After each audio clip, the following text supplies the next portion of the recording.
there, ladies and gentlemen, and welcome once again to another episode of The Cider Drinker. And on today's episode, I'm trying the second of the two new Morrisons ciders that they've decided to come out with. The first one was their vintage cider, which I did not too long ago, and the second is their organic cider. So, will it be any different to the vintage one? We'll find out shortly, but until then, let's go and get the lowdown on Morrisons Organic Cider.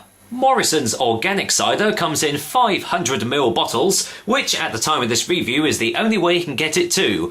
The alcohol percentage is 6% in volume, so slightly above average strength here. Doesn't say anywhere on the bottle if it's going to be sweet or dry tasting, so I'll find out when I get around to tasting it. And the price is exactly the same as Morrisons Vintage Cider, coming in at £1.50. I'm sure the price might go up, so if you want to try this cider, then better get there while it's still cheap. So, why did I say, is it going to be any different to the vintage one? Well, this is kind of a strange cider really, because on the front it says organic cider, but it also says fruity and full-bodied, oak matured, perfectly balanced, exactly like the vintage one. And also, right at the top of the neck there, it also says vintage 2012.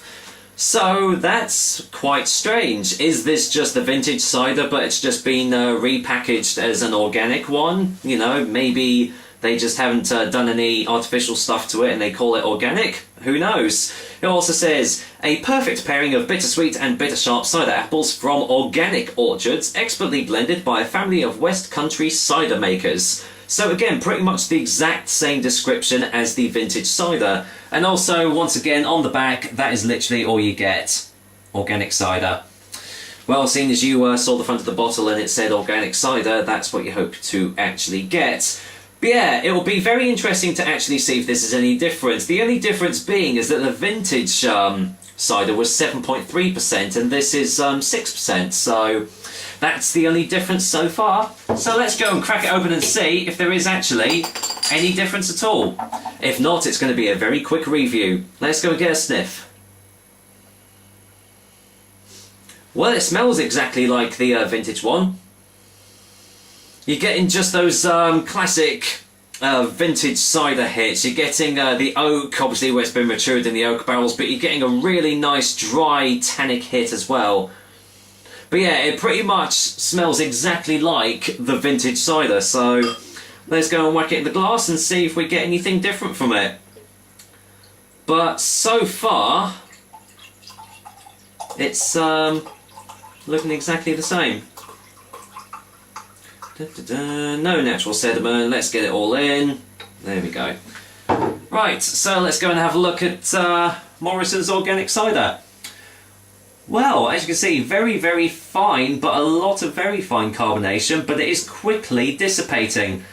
A little bit of froth on the top there, but I'm sure that will go. But as you can see, it's quite a nice golden, almost like straw-coloured cider that we have here. That actually looks quite nice. So let's go and get a whiff in the glass then. Yeah, you are still getting, you know, the same smells in the glass as you got from the bottle, although strangely there is a hint of sweetness actually, which is a little bit strange. I'm hoping that they haven't added sugars or anything into it because, well, this is an organic cider and there shouldn't be anything artificial in it. But I guess there's only one thing left to do, and that's to actually taste it. So, cheers guys, here's to Morrisons Organic Cider.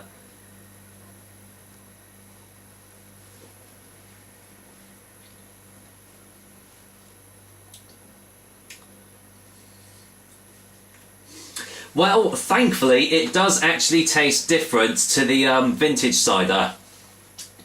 Yeah. Yeah, now hold on, let me get a second opinion.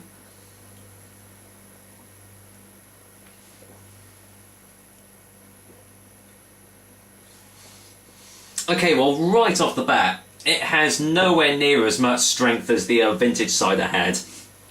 You are still getting a very nice crisp, dry apple hit on the initial taste, and then it almost kind of just waters down. You don't really get much many more flavours until the aftertaste actually kicks in, and you are actually left with quite a nice, almost kind of mellow oak taste at the back of the throat, which, again, like the vintage cider, isn't completely overpowering.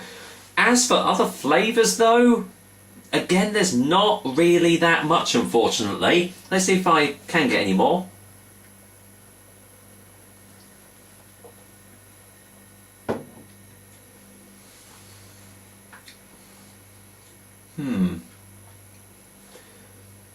Yeah, not really. That's the only thing that I can kind of distinguish between the two, really. This one doesn't have anywhere as much strength as the vintage one, but apart from that, almost kind of identical in taste, really.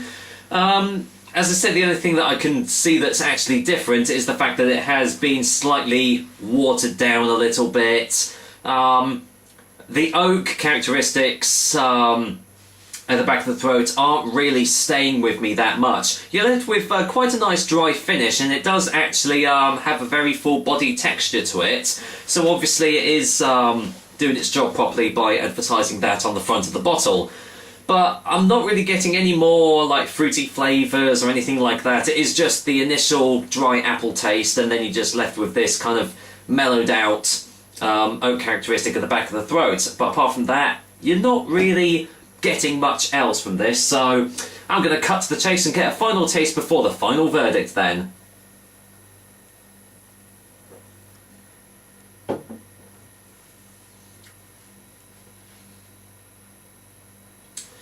Yeah, it's very strange how they've still labelled this as a vintage cider, because it quite clearly is not. It might have the characteristics of a vintage cider, but it just doesn't have the strength to back it up. So, apart from that, it does have sort of the same flavours as the vintage cider did. So, if you're going to pick one of the two, I would actually suggest going out and buying the vintage cider over this one, because you're getting just that little more bang for your buck, really. So, for a final verdict, I'm going to go and give Morrisons Organic Cider a 6 out of 10. I'm pretty sure I gave the vintage variety a 7 out of 10, although I didn't actually check back to see if I did. So, but if I gave it a 6 out of 10 as well, then I'd still say go out and buy the vintage variety over this one, because they are essentially the same drink, but this one is just the weaker of the two, so might as well go for the stronger one and get more value for money, eh? Anyway, that was another episode of the Cider Drinker for you guys. Hope you liked it, and I will be back with another delicious and tasty cider soon. But until then, I'm going to go and finish off this glass of Morrisons Organic Cider, albeit not a vintage. Take care, guys. Until next time.